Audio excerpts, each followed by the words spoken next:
رسول اللہ یا رسول اللہ یا رسول اللہ یا السلام علیکم ورحمۃ اللہ وبرکاتہ۔ الحمد للہ رب العالمین والصلاة والسلام والرحمة والبرکات علی سید السادة خیر البریات سیدنا وسندنا ومولانا محمد امام الاولین والآخرین وعلى جميع الانبیاء والمرسلین وعلى آلہ الطیبین الطاہرین وصحابته الراشدین النیرین ومن والاهم وتبعهم بإحسان إلى يوم الدين أجمعين، أما بعد، فقد قال سبحانه وتعالى إجلالا وإكراما في شأن عظمة نبينا: أعوذ بالله من الشيطان الرجيم، بسم الله الرحمن الرحيم،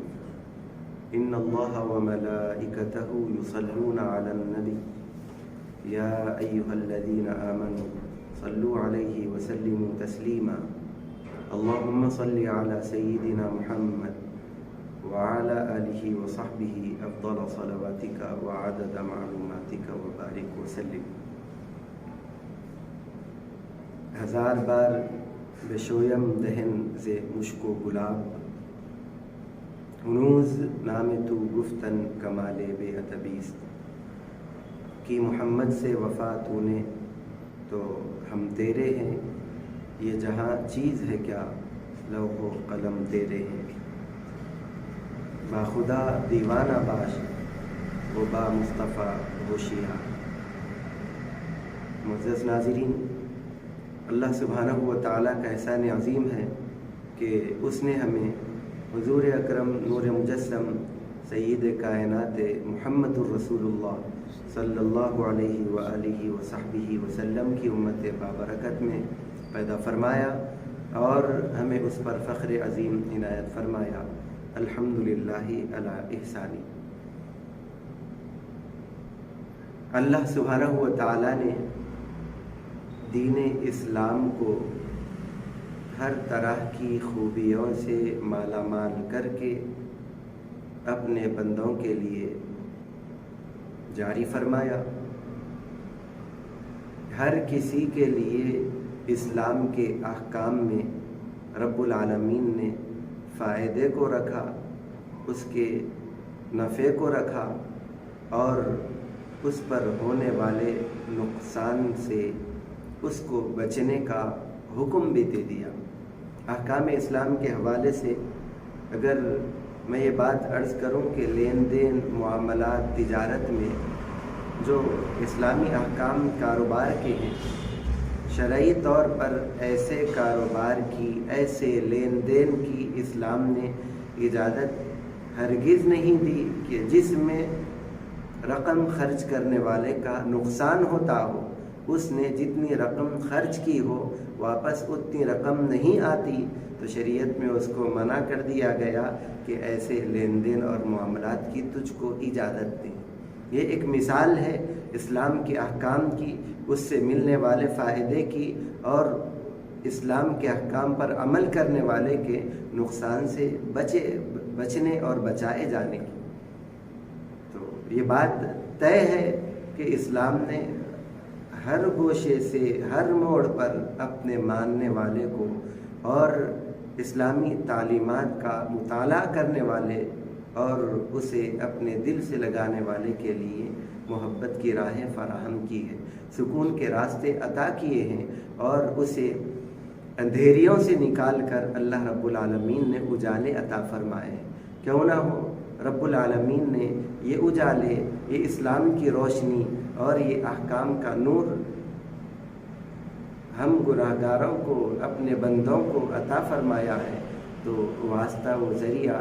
حضرت سرکار دو عالم صلی اللہ علیہ وسلم کی ذات مقدس کو بنایا تھا۔ حضور پاک علیہ الصلاۃ والتسلیم کی ذات والا صفات کے حوالے سے اگر ہم یہ کہیں کہ ساری کائنات کی خوبیاں اللہ تعالیٰ نے اپنے حبیب کی ذات میں جلوگر کر دی ہے تو یہ بات بھی بجا ہے۔ اور اگر ہم یہ کہیں کہ حضور پاک علیہ الصلاۃ والتسلیم کی ذات ایسی ذات ہے کہ ساری کائنات کی جتنی مخلوقات ہیں وہ تمام حضور پاک علیہ الصلوۃ والتسلیم سے محبت رکھتی ہے، حضور کا ادب بجا لاتی ہے اور حضور کی تعریف کیا کرتی ہے۔ حضور ارشاد فرماتے ہیں صحیح بخاری وغیرہ میں، یہ تفصیل احادیث مبارکہ میں، کہ جانور بھی حضور سے محبت کرتے ہیں، وہ بھی آپ کے قدموں میں اپنی جان کو نثار کرنے کے لیے تیار رہتے ہیں۔ کیسے ممکن ہوا؟ تو حضور نے ارشاد فرمایا کہ سوائے سرکش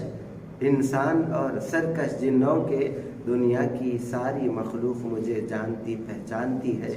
اور اس کے بعد وہ اس کے تقاضے بھی بجا لایا کرتی۔ حضور پاک علیہ الصلوۃ والتسلیم کی ذات کو اللہ تعالیٰ نے اس شان سے بنایا۔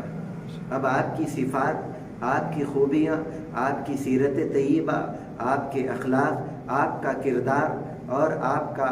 ہر زاویے سے جس رویے کو ہم دیکھنا چاہیں، اللہ سبحانہ و تعالیٰ نے بے نظیر بنایا ہے، بے مثال بنایا ہے۔ اس کے اندر کسی طرح کی کمی کو نہیں رکھا، حضور کے اخلاق میں کسی طرح کے عیب کو نہیں رکھا، حضور کے کردار میں کسی طرح کے خلل کو نہیں رکھا، اور یہ اعلان فرما دیا وَإِنَّكَ لَعَلَىٰ خُلُقٍ عَظِيمٍ، اے مصطفیٰ دو جہاں صلی اللہ علیہ وسلم، آپ کو پروردگار عالم نے وہ مقام عطا فرمایا ہے، وہ رتبہ، کردار کی وہ بلندی عطا فرمایا ہے کہ آپ خلق عظیم کے مرتبے پر فائز ہیں۔ یہ خلق عظیم کیا ہے؟ اس حوالے سے مفسرین کرام بیان فرماتے ہیں کہ اللہ رب العالمین نے اپنے پیغمبروں کو، اپنے انبیاء کو جتنے عالی، بلند اور پاکیزہ اخلاق عطا فرمائے ہیں، ان تمام اخلاق کی بلندیوں سے بڑھ کر مرتبہ رب العالمین نے اپنے حبیب کریم صلی اللہ علیہ وسلم کو عطا فرمایا۔ ایسی پاکیزہ ذات حضور پاک علیہ الصلوۃ والتسلیم کی اللہ رب العالمین نے بنائی ہے۔ اگر حالات کے اعتبار سے جن گوشوں کے حوالے سے سوالات اٹھائے جا رہے ہیں، ان گوشوں سے ایک گوشہ میں تحفظ نسواں کے حوالے سے عرض کروں، خواتین کی ترقی کے حوالے سے عرض کروں، اور ان کی عزت و عصمت کے حوالے سے عرض کروں، تو حضور پاک علیہ الصلوۃ والتسلیم کی پاکیزہ زندگی اس بات کا اعلان کر رہی ہے کہ حضور کون ہے؟ سمال الیتامی عصمت للارامل، حضور پاک علیہ الصلوۃ والتسلیم کے گھرانے والے، حضور سے تعلق رکھنے والے، حضور سے محبت کا اظہار کرنے والے سب ایک زبان ہو کر یہی اعلان کیا کرتے ہیں کہ حضور کی ذات تو یتیموں کے لیے ڈھال کا کام کرنے والی ہے، ان کی فریاد رسی کرنے والی ہے۔ اور حضور کا مقام کیا ہے، حضور کا معاملہ کیا ہے؟ وہ عورتیں جو بیوہ ہو گئی، جن کا کوئی پرسان حال نہیں، کوئی ان کی مدد نہیں کرتا، ان کے ساتھ غلط فائدہ اٹھا سکتا ہے، ایسی خواتین کے حوالے سے بھی اگر حضور کے اخلاق کے بارے میں پوچھا جائے تو پھر یہ اعلان کر دیا گیا کہ ان کی عزت کا نام عظمت رسالت مآب صلی اللہ علیہ وسلم نے، ان کی عصمت کا نام ذات رسالت مآب صلی اللہ علیہ وسلم نے، ان کی حفاظت کو حضور نے اپنے ذمہ کرم میں لے لیا۔ ولادت مبارکہ کے موقع کو یاد کریں، حضور کی میلاد مبارک کا پہلا موقع ہے۔ رب تبارک و تعالیٰ نے عالم میں جو خوشیوں کو پھیلایا تھا، ان خوشیوں کی ایک خوشی عورت کی آزادی کے ذریعے ہوئی۔ آپ کو کیا یاد نہیں؟ حضرت سویبہ کو آزادی دی گئی تو کس بنیاد پر دی گئی؟ سید کائنات محمد رسول اللہ حضرت عبداللہ کے جگر گوشہ سیدہ آمنہ رضی اللہ عنہا کے لال کی حیثیت سے دنیا میں جلوگر ہوتے ہیں، ادھر حضور کا قدم مبارک تشریف فرما ہوتا ہے، اور ادھر حضرت سویبہ کو حضور کی مبارک پیدائش کی خوشی کے اعلان کی صلے میں آزادی عطا کر دی جاتی ہے۔ آج عورتوں کی ترقی کے حوالے سے اسلام کو نشانہ بنایا جا رہا ہے۔ ذرا غور کریں اس جاہلیت کے دور کو کہ ایک باپ اپنی جگر گوشہ، اپنی لخت جگر، اپنی بیٹی کو اپنے ہاتھوں سے گڑھا کھود کر دفن کر دیتا تھا، زندہ اسے درگور کر دیا کرتا تھا۔ اسلام نے ایسی فرسودہ رسم سے منع فرما دیا کہ عورت کا مقام عزت ہے، عورت کا مقام بلندی ہے، اسے سر آنکھوں پر رکھنے کے لیے جگہ فراہم کی جائے، اسے پامال نہ کیا جائے، اس کی عزت کو داغدار نہ کیا جائے، اس کی عصمت کے پردے چاک نہ کیے جائیں۔ اللہ سبحانہ و تعالیٰ نے اسی عزت و حفاظت کے سلسلے میں اسے پردے کا پابند بنا دیا تاکہ غیر کی بد نگاہی، بد نظری کا تیر اسے کہیں زخمی کرنے نہ پائے۔ پردے کا حکم دیا گیا تو اسی لیے تاکہ انہیں کسی طرح کی تکلیف ہونے نہ پائے۔ اللہ رب العالمین نے اسلام کے ذریعے سید کائنات محمد رسول اللہ صلی اللہ علیہ وسلم کے ارشادات و احکام کے ذریعے عورت کو وہ مقام و مرتبہ اور بلندی عطا فرمائی۔ کبھی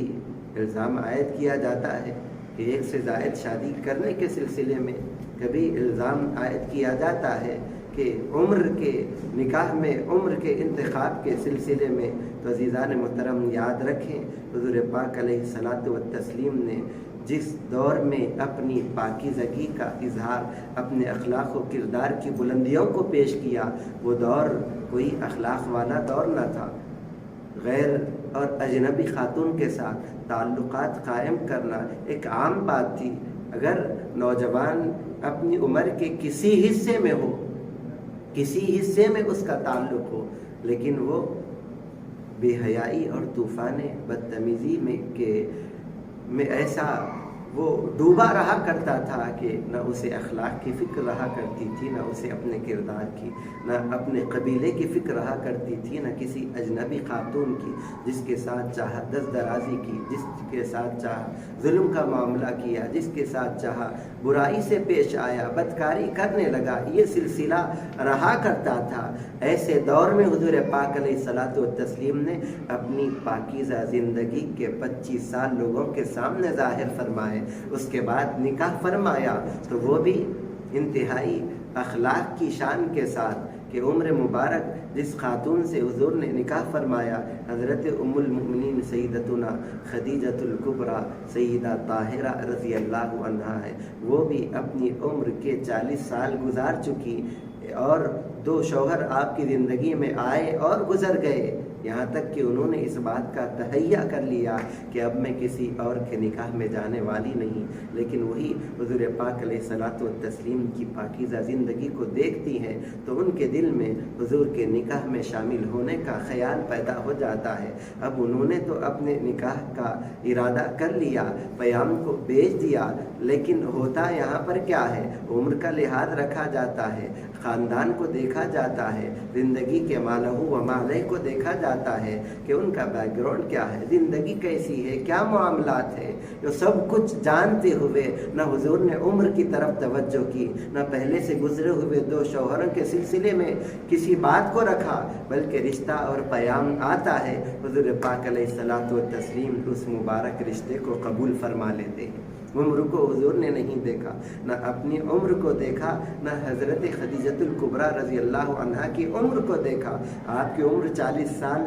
سے تجاوز کر گئی ہے، اس موقع پر حضور کا نکاح ہوتا ہے۔ اور پھر آگے کی زندگی کے حوالے سے عرض کروں تو پھر حضور پاک علیہ الصلاۃ والتسلیم اور 25 سال تک اسی طرح پاکیزہ زندگی گزارتے ہیں، اعلان نبوت کا موقع آتا ہے، اس کے بعد پھر 10 سال گزر جاتے ہیں، تقریباً حضور پاک علیہ الصلاۃ والتسلیم کی عمر مبارک کے 50 سال گزر رہے ہیں۔ ان 50 سالوں تک حضور پاک علیہ الصلاۃ والتسلیم نے اپنی پاکیزہ زندگی کو پیش کیا، اپنے اخلاق کو پیش کیا، اپنے کردار کو پیش کیا۔ اس حبیب کی ذات پر، حضور کے اخلاق پر حملے کیے جاتے ہیں جنہوں نے اپنی زندگی کے 25ویں سال نکاح فرمایا، تو جس پاکیزہ خاتون سے نکاح فرمایا وہ عمر مبارک کی 40 سال کو پہنچ گئی تھی۔ جب ان کے ساتھ 40 سال کی عمر میں حضور نے نکاح فرمایا تو پھر اور 25 سال زندگی حضور نے ایسی ہی حضرت خدیجۃ الکبریٰ رضی اللہ عنہا ام المؤمنین کے ساتھ گزار دی۔ اب اندازہ کریں کہ یہ وہ دور ہے جس دور میں 1 2 نہیں، 4 5 نہیں، 8 8 10 10 نکاح کرنا ایک عام بات تھی، عرب کا رواج تھا۔ ایسے رواج کے ماحول میں بھی حضور پاک علیہ الصلاۃ والتسلیم نے صرف 1 نکاح پر اکتفا فرمایا۔ 50 سال حضور پاک علیہ الصلاۃ والتسلیم کی عمر مبارک ہو رہی، اور اس موقع پر حضرت سیدتنا خدیجۃ الکبریٰ رضی اللہ عنہا کی عمر کم و بیش 65 برس ہو گئی۔ اس موقع تک حضور پاک علیہ الصلوۃ والتسلیم نے نہ کسی اور نکاح کا ارادہ فرمایا، نہ اگر جو حملے، جو سوالات اور جو اعتراضات کیے جا رہے ہیں حضور پاک علیہ الصلوۃ والتسلیم کی زندگی سے متعلق کسی طرح کے تعیش کی طرف حضور نے کوئی توجہ نہ کی۔ اس کے بعد حضور نے نکاح فرمایا حضرت سودا بنت زمعہ رضی اللہ عنہا سے، کہ وہ بھی عمر کے اعتبار سے ان کا جو تذکرہ آتا ہے وہ بھی بڑی عمر کو پہنچ گئی تھی، ضعیف خاتون تھی، 13 سالی کا ان کا سلسلہ شروع ہو چکا تھا۔ ایسی عمر میں حضور پاک علیہ الصلوۃ والتسلیم نے حضرت سیدہ سودا رضی اللہ عنہا کو اپنی زوجیت میں قبول فرمایا۔ عزیزان محترم، حضور پاک علیہ الصلوۃ والتسلیم کے اخلاق کے حوالے سے جب یہ اعتراضات کیے جا رہے ہیں تو امت مسلمہ کا فریضہ بھی ہے کہ حقیقت حال کو وہ جانیں، سیرت طیبہ کا مطالعہ کریں اور اس حقیقت کو اوروں تک پہنچائے تاکہ ان کے دلوں میں جو بے چینی ہے وہ دور ہو جائے، ان کے پاس جو اعتراضات اور سوالات ہیں اس کے جوابات اور ان کا حل انہیں مل جائے۔ یہ بھی وقت کی ہمارے لیے ذمہ داری ہے۔ اب جو بے ادبیاں کی جا رہی ہے اس حوالے سے ایک پیام پیش کرتے ہوئے میں اپنی گفتگو کو ختم کروں کہ اعتراضات، سوالات اور بے ادبیوں کا یہ جو سلسلہ چل رہا ہے اس حوالے سے ایک عام انسان جو اگرچہ کہ عقیدے کے اعتبار سے مسلمان نہیں، کسی مذہب سے تعلق رکھنے والا ہے، اس کی اگر بات کریں تو کوئی اس بات کو پسند نہیں کرتا کہ کسی کے پاس کوئی کمی ہے تو اس کی کمی کو ظاہر کیا جائے، کسی کے پاس کوئی نقص ہے تو اس کے نقص کا اظہار کیا جائے، کوئی عیب ہے تو اس کے عیب کو ظاہر کیا جائے، اگرچہ کہ وہ عیب دار ہے، اگرچہ کہ وہ ناقص ہے، اگرچہ کہ اس کے پاس کمی ہے، لیکن اچھا معاشرہ، اچھا سماج اس بات کو اس بات کی اجازت نہیں دیتا کہ اس کو ستایا جائے، اس کے ساتھ طعنہ و تشنیع کی جائے، اس کے عیب کو ظاہر کیا جائے، اگرچہ کہ وہ عیب دار ہے اس کے باوجود بھی یہ معاملہ ہے، لیکن اللہ نے اپنے حبیب کو بے نظیر و بے عیب بنایا ہے، ایسی پاکیزہ زندگی بنائی ہے کہ حضور پاک علیہ الصلوۃ والتسلیم کی نہ ذات کے اعتبار سے رب تبارک و تعالیٰ نے کسی طرح کی کمی رکھی ہے، نہ حضور کی صفات کے اعتبار سے رب العالمین نے کسی چیز کی کمی رکھی ہے۔ اب جو کوئی عیب جوئی کرتا ہے اس کا کیا معاملہ ہوگا؟ جو بے عیب ذات ہے، جو بے نظیر ہستی ہے، اس میں عیب نکالنے کی کوشش کی جا رہی ہے، یہ سراسر فطرت سے بغاوت ہے، انسانی معاشرے میں ایک دہشت پیدا کرنے کا عنصر ہے، اور مسلمان ہو کہ غیر مسلم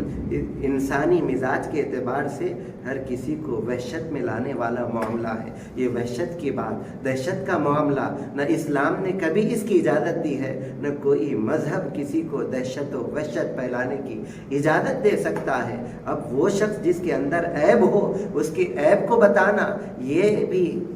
جرم قرار دیا گیا ہے، تو اب بے عیب و بے نظیر ذات کی بے ادبی کرنا کہاں تک جرم اور کتنی برائی کی اور بے ادبی کی بات ہو سکتی ہے؟ دراصل یہ معاملہ کیا ہے؟ لوگ سیرت کا مطالعہ کرتے ہیں تو غلطی کر جاتے ہیں، اس کے سمجھنے میں حضور کی عظمتوں کو، حضور کے مقام کو سمجھنے نہیں پاتے۔ کسی نے کیا خوب کہا کہ جہل کی اپنی بدصورتی آئینے میں دیکھی اس نے، اپنی بدصورتی آئینے میں دیکھی اس نے، جہل کی آنکھ سے آقا کو کہاں دیکھا۔ حضور پاک علیہ الصلوۃ والتسلیم کی عظمتوں کو اگر کوئی سمجھنے کی کوشش کرے، حضور کے مقام و مرتبے کو جاننے کی کوشش کرے، تو پھر کتاب و سنت، حضور کی سیرت طیبہ جو ہے وہ اس کے لیے پیام حق دیتی ہوئی نظر آتی ہے۔ ضرورت اس بات کی ہے کہ مسلمان اپنے نبی مکرم صلی اللہ علیہ وسلم کی تعلیمات، حضور کی سیرت طیبہ، حضور کے اسوہ حسنہ سے واقفیت حاصل کرنے والے اور اس کے پابند اپنے آپ کو بنانے والے ہو جائیں، اپنی نسلوں کے دلوں میں حضور پاک علیہ الصلوۃ والتسلیم کی محبت کا جذبہ پیدا کرنے والے بن جائیں، تاکہ یہ پیام محبت، یہ پیام امن، یہ پیام سلامتی اوروں تک بھی پہنچتا رہے۔ حضور کی ذات کو اللہ تعالیٰ نے رحمت لقب بنایا ہے، حضور کی ذات امن و سلامتی کا کہ پیغمبر کی حیثیت سے رب تبارک و تعالیٰ نے ہمارے درمیان جلوگر فرمائی ہے، خلق عظیم کے پیکر بنا کر پروردگار عالم نے آپ کو اس دنیا رنگ و بو میں جلوگر فرمایا ہے، اور ہر بھلائی ہر عمدہ اخلاق کے رہبر بنا کر حضور پاک علیہ الصلوۃ والتسلیم کی تعلیمات کو عام کیا گیا ہے۔ یاد رکھیں کہ اسلام نے اس سلسلے میں جو قانون ہمیں دیا ہے کہ انسان جو چاہا کر سکتا ہے، کسی انسان کو اسلام نے پابند نہیں کیا ہے کہ وہ غیر مذہب سے تعلق رکھنے والا ہے تو وہ مسلمان ہونا اس کے لیے ضروری ہے۔ اعلان کر دیا گیا لا اکراہ فی الدین، ہمارے دین میں کسی کو مجبور کرنا نہیں ہے، کوئی کچھ کرنا چاہے کر سکتا ہے۔ رب تبارک و تعالیٰ نے بتا دیا فمن شاء فلیؤمن ومن شاء فلیکفر، مسلمان بننا چاہتا ہے، اسلام کو سینے سے لگانا چاہتا ہے، اسلام کا چین، اسلام کا سکون، اسلام کی سلامتی اسے اپنی آغوش میں لینے کے لیے تیار ہے۔ وہ کسی اور مذہب کو اختیار کرنا چاہتا ہے تو اسے اختیار دے دیا گیا ہے کہ وہ کسی مذہب کو اختیار کر سکتا ہے۔ اس سلسلے میں ہمارے استاد گرامی حضرت مفکر اسلام علامہ مفتی خلیل احمد صاحب قبلہ دامت برکاتہم العالیہ نے بڑی پیاری بات شریعت مطہرہ کے قانون کے حوالے سے آپ نے بیان فرمائی۔ کوئی یہودی بننا چاہتا ہے اسے اجازت ہے، اس سلسلے میں اسلام نے اسے پابند نہیں کیا۔ کوئی عیسائی بنتا ہے تو اختیار اس کا ہے، لیکن جو پابندیاں اسلام نے لگائی ہے، اگر کسی چیز کو جرم قرار دیا گیا ہے کہ غیر مذہب سے تعلق رکھنے والا بھی حد کو تجاوز کرتا ہے تو وہ حدیں کون سی ہے؟ وہ ناموس رسالت کی حدیں ہیں کہ کوئی یہودی بن جائے اسے اس کے ساتھ سزا کا کوئی تعلق نہیں، کوئی عیسائی بن جائے اس کے لیے معافی ہو سکتی ہے، لیکن اگر ناموس رسالت پر کوئی حملہ کرتا ہے تو اللہ سبحانہ و تعالیٰ نے اسے قابل سزا جرم قرار دیا ہے کہ ہر کوئی اپنی زبانوں پر ناموس رسالت کے حوالے سے پہرا دینے والا ہو جائے۔ باخدا دیوانہ باش اہل اللہ نے، عاشقوں نے یہ کہہ دیا، وہ با مصطفیٰ ہوشیار، حضور کی ذات و عظمت کا معاملہ آتا ہے تو اپنی زبانوں کا لحاظ رکھتے ہوئے زبانوں کو کھولنا چاہیے، ورنہ اسلام کے احکام مرتب ہو سکتے ہیں اور کوئی اسلام کے احکام کی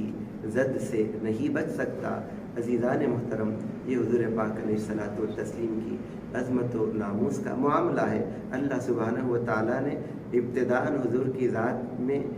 اخلاق کے حوالے سے ہو، حضور کی صفات کے حوالے سے ہو یا حضور کی ذات کے حوالے سے ہو، کسی طرح کی کمی رکھی نہیں ہے، اور کسی کے اندر کمی ہو بھی اور ایسے شخص پر اعتراضات، اسے طعنہ و تشنیع کی جاتی ہے، تب بھی کسی بھی مذہب میں اس کے عیب کو ظاہر کرنے کی ہرگز اجازت نہیں۔ اب وہ بے نظیر، وہ بے مثال عظمت والی رحمت لقب حضور کی ذات، جن کے اخلاق کو، کردار کو اللہ تعالیٰ نے انتہائی پاکیزگی کی بلندیوں پر رکھ کر دنیا میں حضور کے اخلاق کو آشکار فرمایا، اور قرآن کریم کی اس آیت شریفہ کے حوالے سے بھی آپ غور کریں کہ حضور پاک علیہ الصلوۃ والتسلیم نے اپنی اعلان نبوت سے پہلے کی زندگی کو بھی اپنے اسلام کی حقانیت کے لیے پیش کیا۔ اعلان نبوت کے بعد کی زندگی تو لائق تقلید ہے ہی ہے، قابل مثال ہے ہی ہے، لیکن لعمرک فقد لبثت فیکم عمرا من قبلہ افلا تعقلون، ان کفار و مشرکین سے جو اسلام کو اپنے سینے سے لگانے سے رہے، اسلام کی اشاعت کے سلسلے میں رکاوٹیں پیدا کرتے چلے جا رہے تھے، ان سے حضور پاک علیہ الصلوۃ والتسلیم نے ارشاد فرمایا۔ حضور کے اس ارشاد کو اللہ رب العالمین نے اپنے کلام مجید کی چمکتی آیت کی صورت میں لوگوں کے سامنے ظاہر فرما دیا کہ لوگوں، تحقیق کہ میں ایک زمانہ عمر کا ایک حصہ تمہارے درمیان رہا ہوں، کیا اب بھی تم نہیں سمجھتے؟ ابھی کیا تم عقل بوجھ نہیں رکھتے؟ رب تبارک و تعالیٰ نے حضور کی پاکیزہ زندگی کو اسلام کی حقانیت کی دلیل بنا کر پیش کیا ہے۔ اللہ رب العالمین نے اپنی وحدانیت کی دلیل بنا کر حضور کی زندگی کو پیش کیا ہے، تو وہ دلیل کمزور ہرگز نہیں ہو سکتی، اس دلیل میں کوئی عیب ہرگز نہیں ہو سکتا۔ اس دلیل میں کسی طرح کا نقص نہیں ہو سکتا۔ کون سی دلیل ہے؟ اسلام کی حقانیت کی دلیل، حضور کی ذات، حضور کی صفات۔ کس بات کی دلیل ہے؟ اللہ رب العالمین کی یکتائی، وحدانیت اور خدا تعالیٰ کی الوہیت کی دلیل ہے۔ ضرورت اس بات کی ہے کہ مسلمان بھی حضور پاک علیہ الصلوۃ والتسلیم کی عظمت و محبت کو اپنے دلوں میں بٹھانے والے ہو جائے اور اپنی نسلوں کی، عقیدوں کی، ان کی ایمان کی حفاظت کریں اور اسلام پر انہیں بھی پابند رکھے، خود بھی پابند رہے اور اسلام کے پیام محبت کو، حضور کی ناموس کے جو عظمتیں ہیں ان عظمتوں کو اوروں تک پہنچانے کی کوشش کریں۔ اللہ سبحانہ و تعالی ہم سب کو توفیق خیر عطا فرمائے۔ پروردگار عالم ہمیں تڑپنے پھڑکنے کی توفیق دے، دل مرتضیٰ سوز صدیق دے، قوت عشق سے ہر پست کو بالا کر دے، دہر میں اسم محمد سے اجالا کر دے۔ وصلی اللہ تعالی وبارک وسلم علی خیر خلقہ وعلی آلہ واصحابہ اجمعین، وآخر دعوانا ان الحمد للہ رب العالمین۔